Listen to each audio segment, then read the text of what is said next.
Hello folks and welcome to my channel. In this video, I show you how to enable flash notifications on Motorola G04. Every time your phone rings or you received a notification, you can set the phone to alert you by turning on the flash or coloring the screen.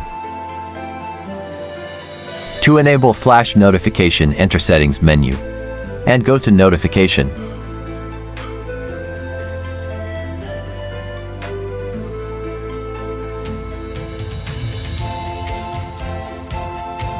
Tap on Flash Notifications. Changing the toggle on camera flash will activate the blitz. And if you want, you can enable screen flash too.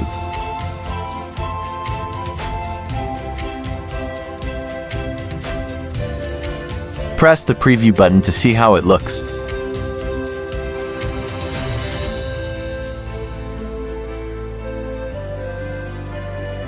You can change the screen flash color by tapping Colors. After you find the color you like, tap Done. Thank you for watching and have a nice day.